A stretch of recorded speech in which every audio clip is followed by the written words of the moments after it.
John here. I've searched the world all over for you. North, south, east, west, looking for the best advice, best information for you and your investments. And here we are today at the Great Pyramids of Egypt. Got to tell you, I'm a bit disappointed. I so wanted little Leanne to be here with us today on film, but she got all excited when she saw the camel races and she wanted to ride a camel. So I said, ride your camel. How long can that take? It took longer than I thought. My baby girl, Olivia, she gets all excited. You know, the Nile River, she says, Dad, is the longest river in all the world, and I want to go tubing. So I think, that won't hurt anything. We're filming it too. It didn't occur to me. She's tubing the entire Nile River. Today, we have a very good presentation that I think, if you listen well, it's about 18 minutes long, a video I've shot for y'all, the answer an area that I think many people overlook. You know, we're in a business of inches and ounces. It's not the big things that make a difference, it's the small things. And the Roth IRA conversion may be leaving us soon. And there's just a preponderance of ignorance when people consider Roth conversion. They don't do a plan. Well, y'all know I do a plan, but I'm going to show you in this video how we ascertain whether you should do a Roth or not, when you should do a Roth.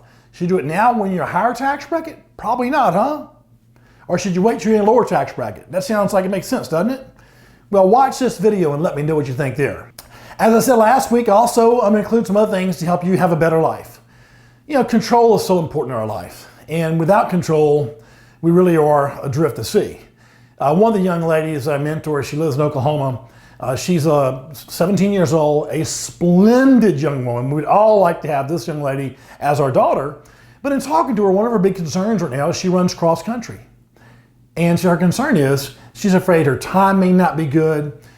She's concerned with the pain she has at running. And the really amazing thing that she shared with me is that she feels like if she doesn't do it well enough, she's not valuable. So I talked to her, I said, control what you can control. Are you practicing as hard as you want to practice? She says, yes, I am. I said, well, if you practice all you can practice, the next thing you can do is eat well and sleep. Beyond that, there's nothing else you can do to control that. But your thinking could affect things. Let's take a look at the one thing you said that gives me the greatest amount of concern. And that's what she said, that how well she did would predicate her self-worth, her value. And I shared with her, just like you, my clients, your self-worth is nothing you achieved. You can't achieve it. You've got your self-worth while you're asleep. So I shared with her some of my stories in my book about how track was such a the lessons I learned from track affected my life so much. And we talked, I guess, on 2 different occasions. Beyond the same thing, just control what you can control, but beyond that, you're a valuable young lady while you're asleep. It tickled me 3 shades of pink. She called me yesterday. She goes, Mr. John, I ran my cross-country race yesterday. My time was 28 seconds better. That's not what tickled me so much. Her approach to the race, how she went into it. I talked to her about how to deal with the pain she has. I said, you know, running is very painful. People don't realize that. So when you run this cross-country meet, how long a time are you in pain? She goes, about the second half of it. I said, okay, so then you're in pain for about 12 minutes. So ask yourself, can I deal with 12 minutes of pain? The reason I share this with you is you too need to control what you can control to have a better life in many, many areas. One reason I don't worry about your investments and my investments is that we do all we can do to get the best, take the best knowledge and advice to get us the best investment. And I'm not going to take my good energy and worry anymore about that. So I encourage you to watch this video. Please let me know your feedback on it. I've got to stop filming this. I've got to go find Leanne and Olivia, because Olivia's somewhere on the Nile River right now coasting down with who knows who. Leanne was a camel that, quite frankly, she wasn't doing so good when she left me. So let me know how this little presentation hits you, and I'll talk to you real soon. Hello, I'm John Neyland. Think about your IRA. You've worked all these years. You've saved hard. You've sacrificed to get what you have. But what if you've made a critical mistake? What if you made a critical mistake and you don't even know it? And what if this mistake subjects you to 6 different levels of taxation on your IRA? A large IRA, $1 million or more, can really become quite a tax burden. Do you know what your RMD will be at age 72 or 82? More important, I want you to think about this. You may have never heard this term. What about the impact of RMDs on excess cash flow? What if you have excess cash flow due to RMDs? What that means is that you're paying unnecessary tax. And what it means is, by having this knowledge, you have the ability to probably or possibly eliminate a lot of your excess taxation. There's really no way to understand what to do without having a formal analysis that'll take a look at what this RMD is at various ages, and what the excess cash flow is, and then what happens if you mitigate some of the tax along the way. So we're going to delve into kind of a rudimentary case to show what it looks like. And from this, you'll have an opportunity to visit me to take a look at your IRA to see if there's something that can be done to put you in a better position. Let's take a look now. There's no two ways about this. In order to see if you're paying more tax than you have to, and if you may be able to minimize it, you have to do the number crunching here. And I have a very sophisticated tool I use. A man named Bob Ritter out of San Francisco, California, developed this over 30 years ago and is updated. And it's a very, very, very effective tool, although it takes a little bit of work to get there. So let's take a look at it. First thing you want to do is start to look at on your plan is, what is this person's desired cash flow? In this hypothetical case, this particular client wants $100,000 of income. They want to go up with inflation, and they would do it at age 65. We need to take a look at what expected cash flow they have coming in. In this case, he and his wife both have Social Security of roughly $68,000 a year. And for simplicity's sake, we're not showing a pension here. We take a look at his savings, and he has $1 million in a growth account in his IRA. He has $700 in a fixed income account. We'll talk at a later time about why it's so important to separate your dollars, your income money from your investment money. As far as his cash money or his non-retirement accounts, he's got $400,000 there. So now we know what income he wants to have, what Social Security he has. Let's take a look at how it's taxed. So zero in on his two different columns to take a look at. One's his growth bucket, one's his income bucket. At age 72, he has to take out his RMD. In that year, he'll pay about $31,000 in tax. By age 87, he's paid $896,000 in taxes on that portion of his IRA. And it just goes on and on and on. By the time he's 90, he pays $1.1 million in taxation on that portion of the IRA. On his fixed income, by age 90, he's going to pay out about $339,000. So during his retirement, or their retirement, they're going to pay a lot of taxation out on the money they're getting in, because unfortunately, most of their dollars are all highly taxable dollars. The way he's got his IRA structured, all of his Social Security is going to be taxable. So what we want to do is take a look at, do they have an excess cash flow? In other words, they want this much money right here, but the amount of Social Security and the additional RMD at 72 and beyond, is that larger than what they want to have? Because then it's excess. And if you have excess, then you have a whole lot of problem tax-wise. Again, most people are completely oblivious to this. They just go through life and either feel like they're paying a lot of taxes or not paying taxes, but never give any thought to minimizing this. Unfortunately, most people, if they look for anything, look for a better investment. And I'm going to tell you right now, your better investment is knowledge. So let's take a look at the cash flow analysis on this case. And you'll see here at age 65, they retired. They want to take out $114,000 a year for income. They've got their Social Security over here.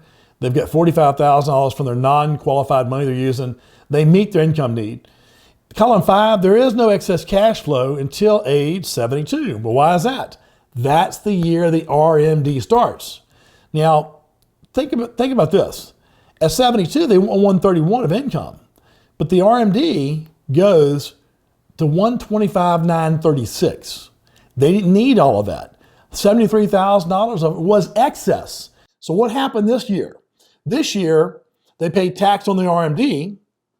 That taxation, that level of income coming on the return, made every single dollar they earned be taxed at a higher level. They saved the excess taxation. That's taxed yet again. It contributed to tax on Social Security, Medicare, and at death, I'll show in a moment, there's an IRD tax, income in respect to the senior tax. This particular client has an excess cash flow of $5.6 million. They pay tax when they have that much excess cash flow. They only spent $5.3 million. So this is a couple that when you take their living tax, the tax during their lifetime and the tax at death, they may pay more taxes than what their income ever was. So a simple solution is just to take it from an account that's taxed forever to an account that's taxed one time. If you ever heard of a Roth IRA, it's a tax-free Roth IRA. The way tax laws are now, you can take money from a IRA or retirement plan, put it into a tax-free Roth, pay tax 1 year. Now, I find this very interesting. A big concern with people, and you hear this often, is I want to convert up to a certain tax rate.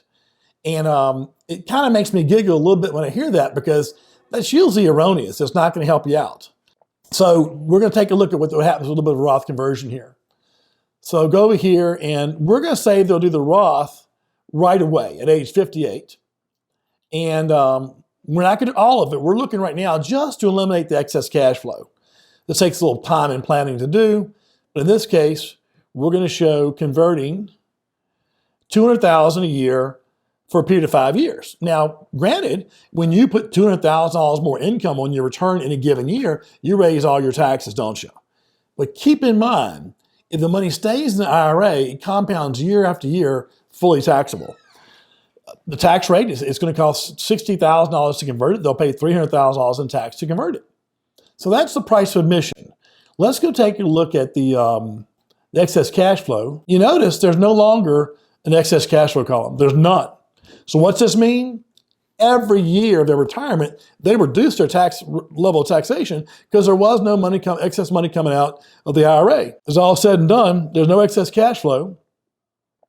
So now we want to compare it and see what the bottom line was. So go over here. I'll compare doing nothing. So a Roth at current age. We're going to show the net worth, and then we're going to show the wealth to heirs, the net after tax. So in this case, by doing the Roth IRA and paying that extra $300,000 to convert, the net worth is increased by about almost $4 million. Remember, net worth is the gross paycheck before tax. So we need to take a look at what happens after the taxation occurs in the IRA at lifetime and at death. And for that, we'll go to the transfer of the wealth to heirs. And you see here that after it's all said and done, by doing the Roth, you leave $14,180,104 to your family. And if you didn't do any Roth conversion at all, that's $11,494,126. So that's quite a bit of money, close to $3 million more money. $3 million. I mean, how much better investment would you have to yield that much more? I really want you to think about that, because the investment world really pushes more and better investing. I do believe in investing, but I believe also if you have a dollar, a penny, or a nickel falling out your pocket, you do well to pick that penny up and save it. So a common concern I hear people say, well, John, I'd rather wait until I retire because I'll be making less money and my tax will be less, or it costs me less to convert. As a matter of fact, I hear many people come to me, they say their CPA told them to wait until they retire. And I find it interesting that when you're given this advice, you always want to ask for the numbers. Whenever you get advice about money and mathematical calculations, you need to see the homework on it. So I did a Roth at 65, and to show you what happened, if they wait to 65, we assume they are at a lower tax rate. And as this pulls up, keep in mind that I'm not assuming taxes go up, and we know they do go up. They're supposed to go up in 25, and they could go up sooner than that. And remember this, very, very, very interesting.